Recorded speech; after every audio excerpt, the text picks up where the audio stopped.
did. Rutger is a doll. And this is the year of Blade Runner, 2019. It's pretty exciting. We look into the future 3 months from now. So when you think that film was made, let's see, in 1982. Yeah, it's a long time ago. Anyway, replicants do last. They're only supposed to be around for 4 years. And I have 1 year left. and I'm gone. But anyway, it's thrilling to be here with you all, and great to have you as fans, and you'll have a good time seeing the film again tonight. Can you talk a minute about Rutger and what his thoughts were on this film and what he was like? Oh, sure I can. Well, Rutger, I didn't come on the film until the very end, but I used to go and hang out, and Rutger loved me because I had my snake.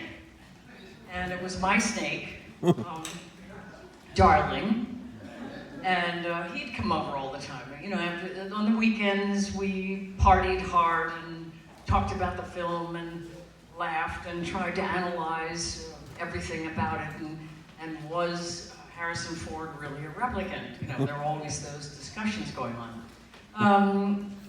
Rutger was such a unique person. So handsome and divine, and you'll see it again, but what I loved about him was his physicality. He was so wide. He just had a girth about him that was amazing. I mean, you watch him walk around, and this body was just so grounded and planted in the earth, and I just adored that about him. Plus he had that great accent, and he was a great looking guy. Until the very end. And what an extraordinary actor. He wasn't going to get this part, but there was a British producer by the name of Katie Haber who brought him in on casting, and he came in dressed as a lumpet. I don't know. He was wearing the Elton John glasses and polka dot short pants and pink sneakers. And Ridley said, "Oh my God, you've got to be kidding me. He's a total woofter. I'm not going to have him in my film. He's not right for the part." Anyway, he got the part, obviously, and there you go. The rest is history. But Rutger was quite a guy, as you can see, and Verhoeven loved him. That was one man I wish I had worked with. And I'm not retired yet. I'm not saying I'm retired. I'm still working. And neither is Paul, so you did.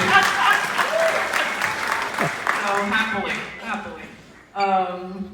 It's amazing to me that there was a baby named Rutger. How did they know it was going to grow up and be the ultimate Rutger? It's like the perfect name, Rutger Hauer, for this man. Yes.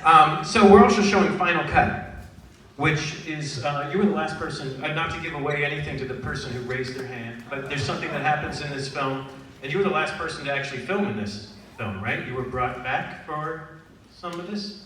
Are we talking about...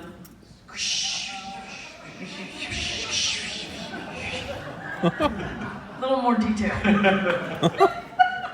Usually I can get it. Yeah, but you were brought back. Oh! Right? Yeah. Yes, yeah. oh yes, right. Well, there was always something that bothered me in this film. And that was, well, there were two things that bothered me. One, we never got to film the snake dance, which was going to be extraordinary. Ridley had it all designed, and I was working with a choreographer. It was going to be, well, it was the snake pit. It was a huge, like a sand dune, and I was going to come out with my fingers, and the snake would come from the other side. The audience would be way up above and watching this whole thing go on. Anyway, it was going to be very wonderful and erotic. It never got shot.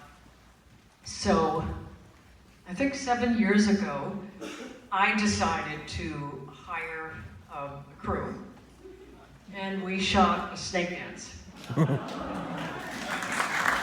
My own version. It only took a day, but it was many years later, so it wasn't quite the same as the redhead on the screen tonight, but it'll do. It's actually very good. And we had 4 snakes that night. The handler brought 4 of them when we did the dance, and the first snake bit the makeup girl, so he was kind of set aside. Anyway, you'll have to look this dance up. It's up on YouTube. It's Zora Snake Dance. It's kind of good. I don't say so myself. Anyway, the other thing that bothered me so much was there was a stunt woman going through the class, and I kept saying, I can't stand it. I am perfectly capable to do that. They wouldn't let me do it. And I said, let's reshoot it. We'll just reshoot it. So 25 years later, what you'll see tonight on here is me going through the class. So I had the costume and it still fit. So we did redo it. We got it done. I'm just, I was so happy. It was just one of those moments that just grinds at you, or it did me anyway. It drove me nuts. And because I was there, I went to London. I saw Vangelis doing the music. I just felt like this was, talk about that baby that was Rutger Hauer. I felt like I was born to do Zora.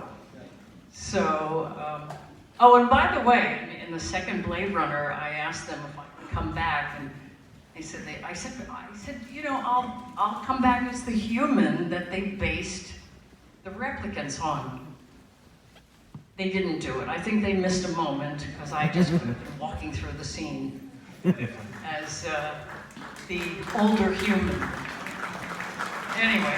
We'll refilm that, like the snake dance. We'll just keep adding. Then we'll just keep adding to it. All right, well, we have a double feature night. We have Blade Runner, then we have the snake dance on YouTube when you get home, right? Right. Thank you so much for coming down, Joanna. Thank you. Thank you.